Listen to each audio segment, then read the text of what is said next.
Hi every one, എല്ലാവർക്കും സുഖമാണെന്ന് വിശ്വസിക്കുന്നു. എല്ലാവരും സുഖമായിട്ടിരിക്കുന്നു എന്ന് വിചാരിക്കുന്നു. അപ്പോൾ എല്ലായിടത്തും നല്ല മഴയൊക്കെയാണല്ലേ. മഴയൊക്കെ ഓൾറെഡി തുടങ്ങി, നല്ല മഴയും ചിലയിടത്തൊക്കെ വെള്ളപ്പൊക്കം അങ്ങനത്തെ സീൻസൊക്കെ ഉണ്ട്. അപ്പോൾ നമ്മുടെ വേനൽ മഴയായിരുന്നു കുറച്ച് ആഴ്ചകളായിട്ട് നമുക്ക് കിട്ടിക്കൊണ്ടിരുന്നത്. അതിന് മുന്നേ നമുക്ക് ഭയങ്കര ചൂടും പ്രശ്നങ്ങളൊക്കെ ആയിരുന്നു. അപ്പം വേനൽ മഴ വന്നപ്പോഴത്തേക്കിനും മഴ ഇച്ചിരി കൂടിപ്പോയോ എന്നൊരു സംശയം നമുക്ക് എല്ലാവർക്കും ഉണ്ടായിരുന്നു. എന്തായാലും മഴ വന്നു, ചൂടൊക്കെ എന്തായാലും മാറിക്കിട്ടി. പക്ഷേ ഇനി മഴയുടെ കുറച്ച് പ്രശ്നങ്ങളൊക്കെ ഉണ്ടാകുമായിരിക്കും. അപ്പോൾ ഇനി നമുക്ക് മൺസൂൺ സീസൺ സ്റ്റാർട്ട് ചെയ്യാൻ പോവാണ്. ജൂൺ ജൂലൈയിലൊക്കെ നല്ലപോലെ മഴ കിട്ടുമെന്നാണ് എല്ലാവരും പ്രതീക്ഷിക്കുന്നത്. അപ്പോൾ ഇവിടെയും ഞങ്ങൾ മഴ കാരണം കുറച്ച് ദിവസമായി പുറത്തേക്ക് ഇറങ്ങാനേ പറ്റാത്തൊരവസ്ഥയായിരുന്നു. അപ്പോൾ ഞങ്ങൾ ഇന്ന് കുറച്ച് പുറത്തോട്ടൊക്കെ ഒന്ന് ഇറങ്ങാമെന്ന് വിചാരിക്കുന്നു. അപ്പോൾ അമ്മയ്ക്ക് നമ്മുടെ കുറച്ച് ഫാമിലി ഫ്രണ്ട്സിനെയൊക്കെ കാണണം. അപ്പോൾ അങ്ങനെ ഞങ്ങൾ പുറത്തേക്ക് ഇറങ്ങിയതാണ്. അപ്പോൾ ഇത് നമ്മുടെ നാടിനടുത്തുള്ള സ്ഥലമാണ്. ഗ്രാമം എന്നാണ് സ്ഥലത്തിൻ്റെ പേര് പോലെ തന്നെ സ്ഥലം ഒരു ഗ്രാമം തന്നെയാണ്. ഭയങ്കര ബ്യൂട്ടിഫുൾ ആയിട്ടുള്ള ഒരു പക്ക വില്ലേജ് തന്നെയാണ്. പേര് പോലെ തന്നെ ഗ്രാമം തന്നെയാണ്. അപ്പോൾ ഈ ഒരു സ്ഥലം എനിക്ക് ഭയങ്കര ഇഷ്ടമാണ്. ഞങ്ങൾ ഈ നാട്ടിൽ കുറേ നാളായിട്ട് താമസിക്കുന്നുണ്ടെങ്കിലും ഈ ഒരു സ്ഥലം ഞാൻ അറിഞ്ഞിട്ട് കുറച്ച് നാളെ ആയിട്ടുള്ളൂ. അപ്പോൾ ഈ ഒരു സ്ഥലത്തെ കുറച്ച് കാര്യങ്ങളൊക്കെ ഒന്ന് കാണിച്ചു തരാം. ഇതാണ് ഇവിടുത്തെ ആറാട്ടുകടവ്. ഇവിടുത്തെ ക്ഷേത്രത്തിലെ ആറാട്ടുകടവാണ്. ഇപ്പോൾ ഇവിടെ മഴയൊക്കെ ആയപ്പോൾ പോച്ചയൊക്കെ കയറി ഇങ്ങനെ ഭയങ്കര കാട് പിടിച്ച് കിടക്കുവാണ്. ഞാനും അമ്മയും കൂടാണ് ഇന്ന് വന്നേക്കുന്നത്. അപ്പം ഞങ്ങൾ ഇന്ന് വേറെ 2-3 വീടുകളിലൊന്ന് പോകണം. അപ്പോൾ ഇവിടെ കയറിയിട്ട് പോകാമെന്ന് ഞാൻ പറഞ്ഞു. അങ്ങനെ ഞാൻ അമ്മയും കൂട്ടിക്കൊണ്ട് സ്കൂട്ടിയൊക്കെ പുറത്ത് റോഡിൽ വെച്ചിട്ട് കുറച്ച് ഇങ്ങോട്ട് നടന്നു വന്നു. എന്നിട്ട് ഞങ്ങൾ അവിടെ നിന്ന് കുറേ ഫോട്ടോസും വീഡിയോസും ഒക്കെ എടുത്തു. ഞാൻ അമ്മയുടെ കുറച്ച് ഫോട്ടോസ് എടുത്തു. എന്നിട്ട് ഞാൻ അവിടുത്തെ കുറച്ച് വീഡിയോ ഒക്കെ ഇങ്ങനെ ചുമ്മാ എടുത്തു. അവിടെ ഇങ്ങനെയായിട്ട് ആരുടെയോ വള്ളവും വലയൊക്കെ കിടപ്പുണ്ടായിരുന്നു. ഇപ്പം മഴക്കാലമൊക്കെ ആയതുകൊണ്ട് വീശുകാരുടെയൊക്കെ നല്ല ബഹളമാണ്. അപ്പോൾ ഇവിടെ മാത്രമല്ല, എല്ലായിടത്തും തോട്ടിലും ആറിലും ഒക്കെ ഇപ്പം എല്ലാവരും ചൂണ്ടയിടാനും വലയിടാനും ഒക്കെ പോകുന്ന ഒരു സീസൺ ആണല്ലോ. അപ്പോൾ ഇവിടെ പിന്നെ എല്ലാ സമയത്തും ഇങ്ങനെ കാണും. വലയും വള്ളവും ഒക്കെ എപ്പോഴും ഇങ്ങനെ അവിടെ ഇങ്ങനെ കാണും. രാത്രിയിലായിരിക്കും മിക്കവരും പോകുന്നത്. പിന്നെ പകൽ സമയത്ത് വള്ളമൊക്കെ ഇങ്ങനെ അവിടെ കരയ്ക്ക് കിടക്കുന്നുണ്ടായിരിക്കും. അപ്പം ഞങ്ങൾ അവിടെ നിന്ന് ഇതിന് മുമ്പ് ഞങ്ങൾ വന്നപ്പോഴും മിക്കപ്പോഴും കാണാൻ പറ്റുന്നൊരു കാഴ്ചയാണ് താറാവുകൾ. ഇഷ്ടം പോലെ താറാവിൻ്റെ കുഞ്ഞുങ്ങളാണേലും വലുതാണേലും ഇങ്ങനെ പോകും. അപ്പോൾ ഇത്തവണ താറാവിനെ ഒന്നും കണ്ടില്ലല്ലോ എന്നിങ്ങനെ പറഞ്ഞ് നിൽക്കുമായിരുന്നു. പക്ഷേ ഒന്നും കണ്ടില്ല. ഈ ആറാട്ടുകടവിൻ്റെ ഈ ഒരു കൺസ്ട്രക്ഷൻ ഇല്ലേ, ഇതെനിക്ക് തോന്നുന്നു ഈ അടുത്ത സമയത്ത് വന്നതാണെന്ന് തോന്നുന്നു, ആ ഒരു ഷീറ്റിൻ്റെ ആ ഒരു സംഭവം. കാരണം കഴിഞ്ഞ വർഷവും അതിൻ്റെ മുമ്പത്തെ വർഷവും ഞങ്ങളിവിടെ വന്നിട്ടുണ്ടായിരുന്നു. അന്ന് ഇതിങ്ങനെ കണ്ടില്ലായിരുന്നു.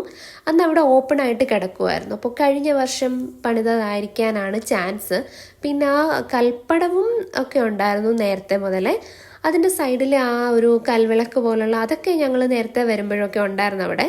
പിന്നെ ദാ ഈ ഭാഗത്തില്ല, ഇവിടെ പണ്ടൊരു കാറ്റാടിമരം ഉണ്ടായിരുന്നു. നല്ല ഭംഗിയായിരുന്നു അതവിടെ നിൽക്കുന്നത് കാണാൻ വേണ്ടിയിട്ട്.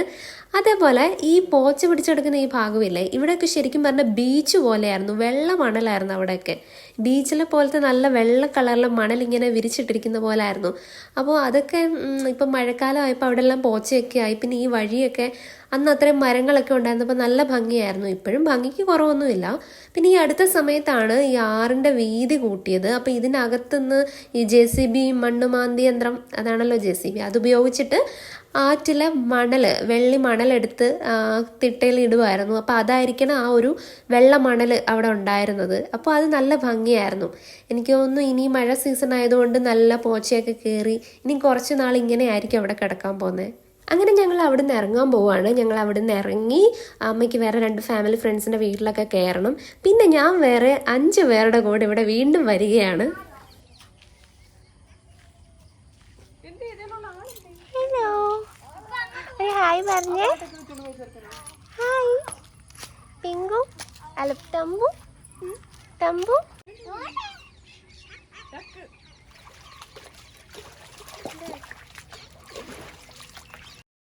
അപ്പം ഇതാണ് ഞാൻ നേരത്തെ പറഞ്ഞ ആ 5 പേര്. ഇത് താഴെ നിൽക്കുന്നത് 2 പേരും അമ്പു, വീരു, പിന്നെ ഈ കാണുന്നത് അഞ്ചു ചേച്ചിയാണ്. പിന്നെ മറ്റേത് 2 പേരും പിങ്കു, തമ്പു. അപ്പം 4 പേരും ചേച്ചിയുടെ മക്കളാണ്. ചേച്ചി നമ്മുടെ ഒരു ഫാമിലി ഫ്രണ്ടാണ്.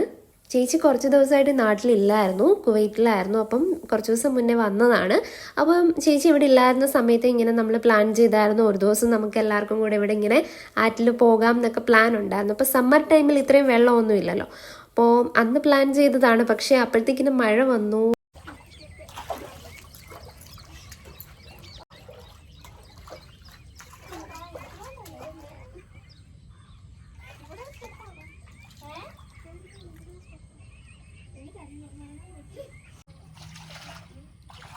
കൊതുക് വെള്ളത്തിൽ മുട്ടയിടും. എന്നിട്ട് അതിന്റെ ലാവ വിരിയും. അല്ല, ലാവ അല്ലല്ലോ, മുട്ട വിരിഞ്ഞ് ലാവ പുറത്ത് വരും. എന്നിട്ട് അത് കൊതുകായിട്ട് മാറും. എന്നിട്ട് നമ്മളെ വന്ന് കുത്തും. അതെ, കുത്തും. കുറച്ച് കഴിഞ്ഞപ്പോൾ ഞാനും ചെറുതായിട്ടൊന്ന് വെള്ളത്തിലോട്ട് ഇറങ്ങി. ഒത്തിരി ഒന്നും ഇറങ്ങിയില്ല, 1-2 സ്റ്റെപ്പ് ഒന്ന് താഴോട്ട് ഇറങ്ങി. അപ്പോൾ ഞാൻ മുടി ഇങ്ങനെ ബാക്കിൽ കെട്ടി പിന്നിട്ടിരിക്കുമായിരുന്നു. അപ്പോൾ എനിക്ക് 2 സൈഡിലും ക്രഞ്ചസ് ഉണ്ടായിരുന്നു. അപ്പോൾ അത് 2 സൈഡിലേക്ക് ഇങ്ങനെ അഴിഞ്ഞ് വീണ് കിടക്കുന്നുണ്ടായിരുന്നു. പിന്നെ ഞാൻ അതിനിടയ്ക്ക് എങ്ങനെയാണ് കൊതുക് ഉണ്ടാകുന്നത് എന്ന് പിങ്കൂനും തമ്പൂനും ഒരു ചെറിയ ഡൗട്ട്. കൊതുക് ഉണ്ടാകുന്നത് എങ്ങനെയാണ്? കാരണം അതിനിടയ്ക്ക് അവരെ രണ്ടുപേരെയും കൊതുക് കുത്തിയായിരുന്നു, എന്നെ ചെറുതായിട്ട് കുത്തിയായിരുന്നു. അപ്പം ഞാൻ കൊതുകൊക്കെ ഉണ്ടാകുന്നത് എങ്ങനെയാണ് എന്നൊക്കെ പറഞ്ഞു കൊടുക്കുന്നുണ്ടായിരുന്നു. കൊതുക് വെള്ളത്തിൽ മുട്ടയിടും, എന്നിട്ട് മുട്ട വിരിഞ്ഞ് ലാവ ഉണ്ടാവും എന്നൊക്കെ പറഞ്ഞു കൊടുക്കുന്നുണ്ടായിരുന്നു. പിന്നെ ഇവർക്ക് രണ്ടുപേർക്കും അമ്പൂനും വീരൂനും സ്വിം ചെയ്യാനൊക്കെ അറിയാം കേട്ടോ. അവർ സമ്മർ ടൈമിൽ ഇവിടെയൊക്കെ സ്വിമ്മിങ്ങിനൊക്കെ വരാറുണ്ട്. ചേച്ചിയുടെ മമ്മിയുടെ കൂടെയാണ് വരുന്നത്. അവർ സ്വിം ചെയ്യാറുണ്ട്. അപ്പോൾ കൊച്ചുകുട്ടികൾക്ക് രണ്ടുപേർക്കും അറിയത്തില്ല, അപ്പോൾ എനിക്കും അറിയത്തില്ല. ചേച്ചിക്ക് സ്വിം ചെയ്യാൻ അറിയാം എന്നൊക്കെ ചേച്ചി പറഞ്ഞായിരുന്നു. പക്ഷേ ഇപ്പം നമ്മൾ ആരും ഇറങ്ങിയില്ല, വെള്ളം ഏറി കിടക്കുന്ന സമയമല്ലേ. അപ്പോൾ ഈ ടൈമിൽ മാക്സിമം നമ്മൾ വെള്ളത്തിലൊന്നും ഇറങ്ങാതിരിക്കുന്നതാണ് ഏറ്റവും സേഫായിട്ടുള്ള കാര്യം. ഇത് അക്കരെ അവിടെ അങ്ങനെ കുറച്ച് തെങ്ങുകൾ നിൽക്കുന്ന ഒരു ഭാഗമില്ല, എനിക്ക് ഭയങ്കര ഇഷ്ടമാണ്. ഭയങ്കര കേരള തനിമ തോന്നിക്കുന്ന ഒരു പ്രകൃതി മനോഹരമായ ഒരു സ്ഥലമായിട്ട് തോന്നില്ല അവിടെ കണ്ടിട്ട്. ഞാനും അമ്മയും കൂടെ ആദ്യം വന്നപ്പോൾ ഇവിടെ താറാവിനെ കണ്ടില്ലായിരുന്നു. ഇപ്പം പക്ഷെ പിന്നെയും താറാവിനെ കാണുന്നുണ്ട്. ഇവിടെ എപ്പോഴും ഇങ്ങനെ താറാവിനെ കാണാം, അതാണ് ഞാൻ പറഞ്ഞത്. ഇപ്പം ഏകദേശം സന്ധ്യ ആവാറായിട്ടുണ്ട്, 6 മണിയൊക്കെ കഴിഞ്ഞു. ഇവിടെ സൺസെറ്റ് ഒക്കെ കാണാൻ അടിപൊളിയാണ്. പക്ഷെ ഇന്ന് ക്ലൗഡി ഡേ ആയതുകൊണ്ടാണെന്ന് തോന്നുന്നു നമുക്കൊന്നും കാണാൻ പറ്റാത്ത. പിന്നെ മഴക്കാലമല്ലേ.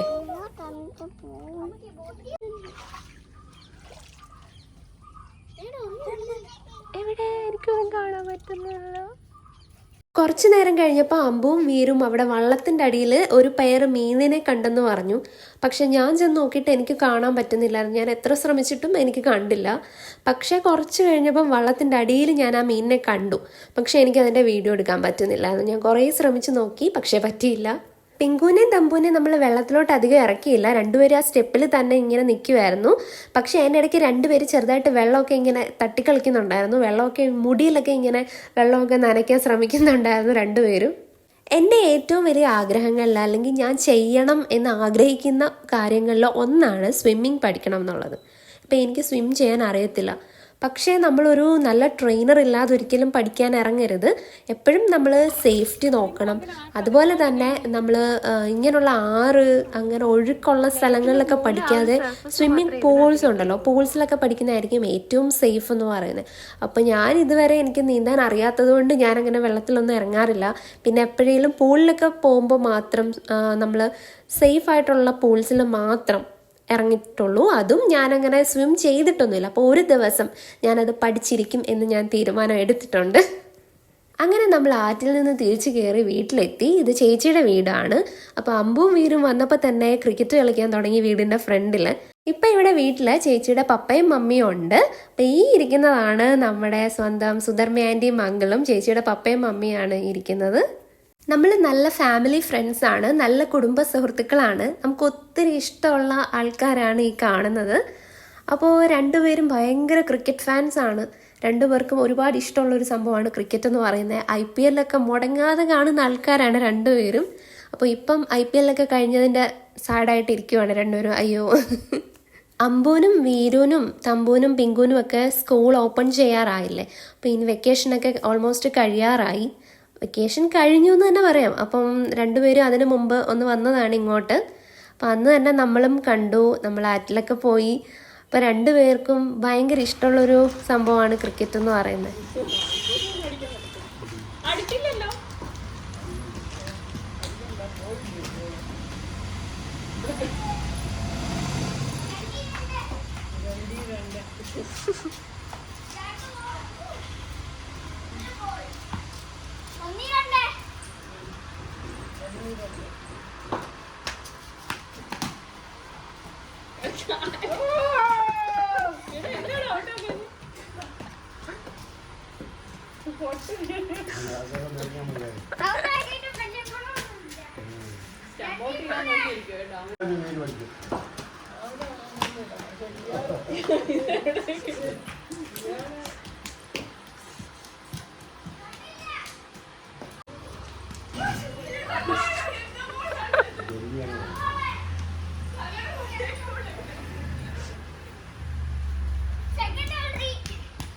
ചേച്ചിയും ഭയങ്കര ക്രിക്കറ്റ് ഫാനാണ്. അപ്പോൾ ചേച്ചി എന്താ കളിക്കാൻ വേണ്ടി കളത്തിൽ ഇറങ്ങിയിട്ടുണ്ട്.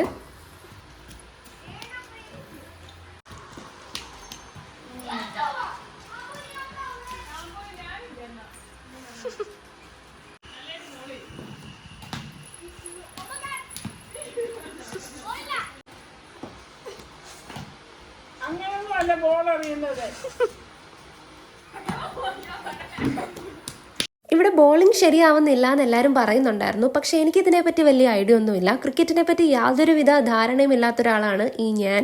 അതുകൊണ്ട് ഞാനൊന്നും പറഞ്ഞില്ല. എനിക്ക് പറയാൻ പ്രത്യേകിച്ചൊന്നും അറിയത്തില്ലായിരുന്നു. അതുകൊണ്ട് ഞാനിങ്ങനെ ചുമ്മാ നോക്കിയിരുന്നു. പിന്നെ അമ്മ അപ്പോഴത്തേക്കിനും വരാറായിട്ടുണ്ടായിരുന്നു. അമ്മ അടുത്ത 2 ഫ്രണ്ട്സിനെ കാണാൻ പോയിരിക്കുമായിരുന്നു. അമ്മ വന്നു. പിന്നെ ചേച്ചി എനിക്ക് കുറച്ച് ചോക്ലേറ്റ്സ് ഒക്കെ കൊണ്ടു തന്നു. പിങ്കുവും തമ്പുവും എനിക്ക് സ്പെഷ്യൽ ചോക്ലേറ്റ്സ് ഒക്കെ കൊണ്ടുവന്നു.